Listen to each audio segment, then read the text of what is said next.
In this video, I'm going to show you how to make this beautiful, easy beginner crochet cowl. This is just a quick little project, some very thick yarn, a large hook, and I'm going to walk you through it every step of the way.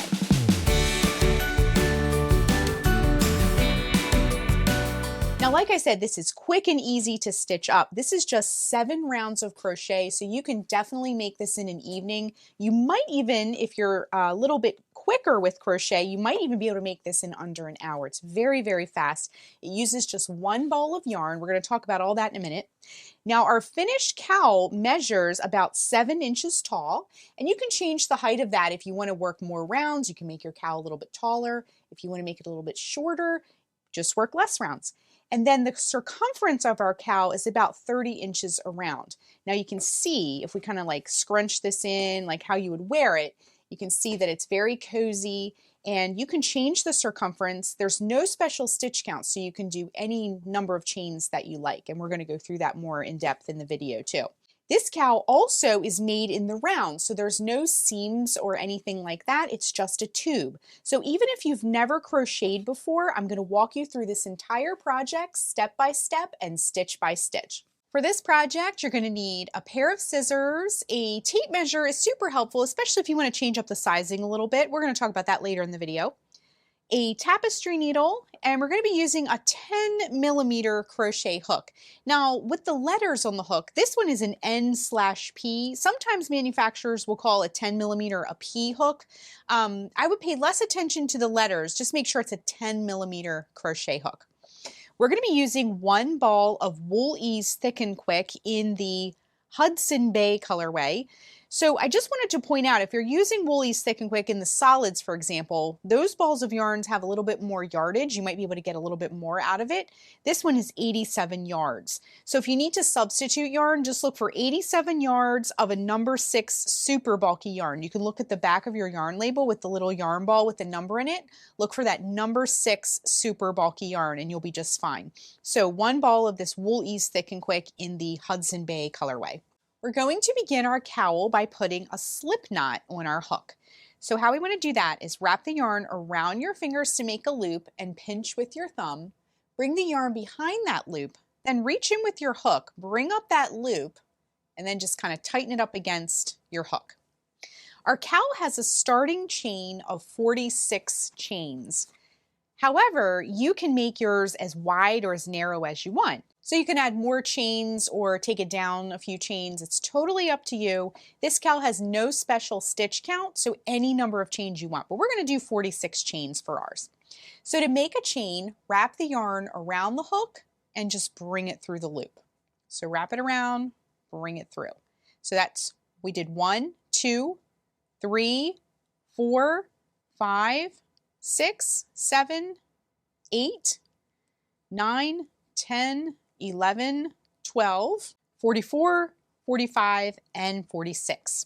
So again, here is our starting chain, and if you kind of hold it into a circle, you can see the circumference of how your cowl is going to look. Again, if you want to make it a little bigger, add a few more chains onto that. No big deal. You can make this as big around as you want. So then what we're going to do is we're going to join in the farthest chain from our hook, which is down here at the end, the first one we did, with a slip stitch. And we want to be careful not to twist our chain because it'll be harder to work into. So if we look at our chain, the front of it looks like V's that are kind of stacked on top of one another. If we flip our chain over to the back, it kind of looks like links, almost like a chain link fence or something like that. So flip it back over. And what I like to do that's super easy and kind of foolproof is to take your thumb, and without lifting up, you're going to run your thumb down the front of your chain, down those V's. Anytime you come to a twisted area, just gently fix it and then keep going, okay? So I like to kind of straighten it out that way. And now we're at that first chain. So we're going to grab our yarn, insert the hook into that farthest chain from the hook, wrap the yarn around the hook, bring up a loop, and then bring that loop through the loop that's already on your hook, and then our chain is joined, okay? And now we're ready to start round 1. So take this tail, and we're going to kind of get it out of the way, and this is our working yarn that's connected to our yarn ball up here. And what we're going to do is we need to get the correct height for our stitches, so we're going to chain 3. 1, 2, and 3, And then we're going to start working a double crochet into each chain around. So to make a double crochet, wrap the yarn around the hook, insert it in this first chain that you come to, and bring up a loop. You'll have 3 loops on the hook. Wrap yarn around hook, bring it through the first 2 loops, wrap yarn around hook, bring it through the last 2 loops on your hook. Now go into the next chain and do the same thing. Work a double crochet into that chain, and so forth. I wanted to point out one more thing. See this tail?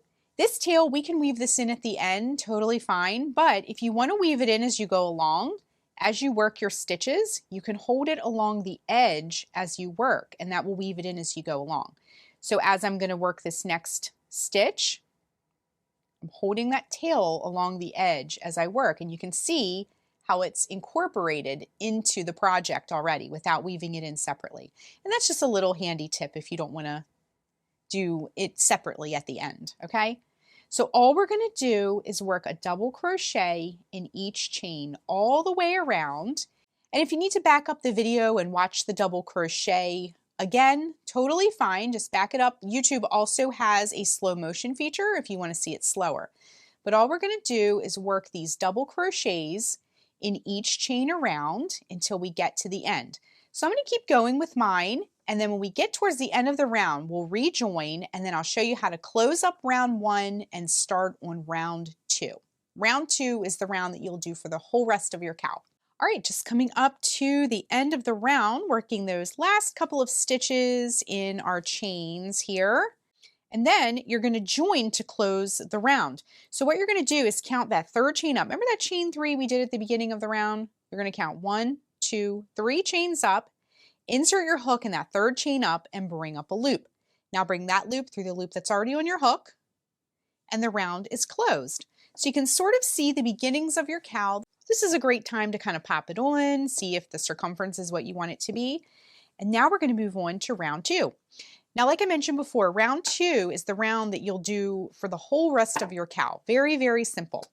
So what we're going to do once again to start the new round is chain 3. 1, 2, 3.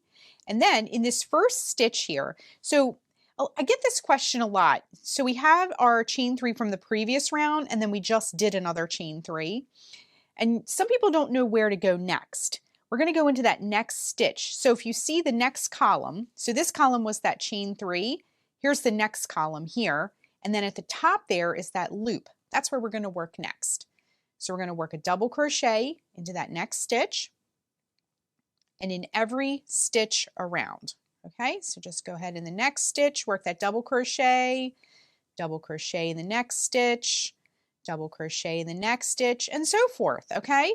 So we're just going to keep repeating double crochets in each stitch around. It's very similar to round 1. We're just working into the stitches now and not the chains, okay? So keep going with your double crochets in each stitch, and when we rejoin, I'll show you how to close up round 2, and then we'll be able to move on with the rest of our cowl. Okay, coming up to that last stitch of round 2, and then we're just going to join the same way we did before in that 3rd chain up with a slip stitch. Insert the hook in that 3rd chain up, bring up a loop. Now bring that loop through the loop already on your hook.